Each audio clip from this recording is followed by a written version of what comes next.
Greta Thunberg arriving at the United Nations for the climate summit. Rather suddenly upstaged by President Trump, a man who doesn't believe human activity significantly contributes to global warming. His unexpected presence in the summit audience perhaps timed to avoid the searing speech she delivered earlier. I shouldn't be up here. I should be back in school on the other side of the ocean. Yet you all come to us young people for hope. How dare you?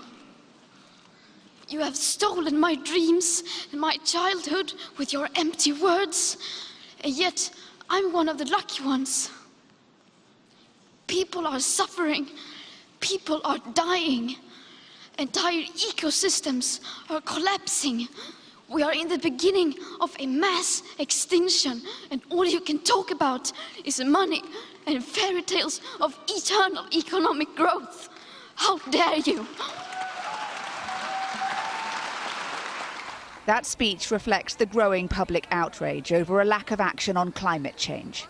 Some members of the international community are using this summit in New York to match that sense of urgency.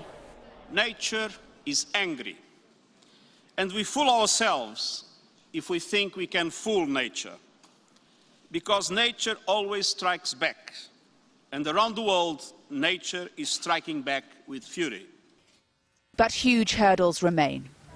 For all the focus on the UN right now, on its current path, the world will not meet its targets as set by the Paris Climate Agreement. So the challenge is to get all rich developed nations to do more than they've already promised, and to get those poorer, less developed nations who bear least responsibility for the climate crisis in the first place to do more than is technically their fair share.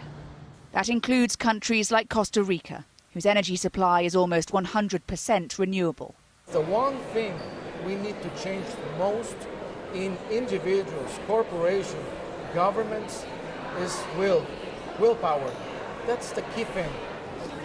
Meaningful collective action may be hard to come by in this fractured world. But the art of the possible is what diplomacy is all about, and what the UN is trying to deliver as the window for action on climate change grows ever smaller. Hannah Thomas-Peter, Sky News at the United Nations in New York.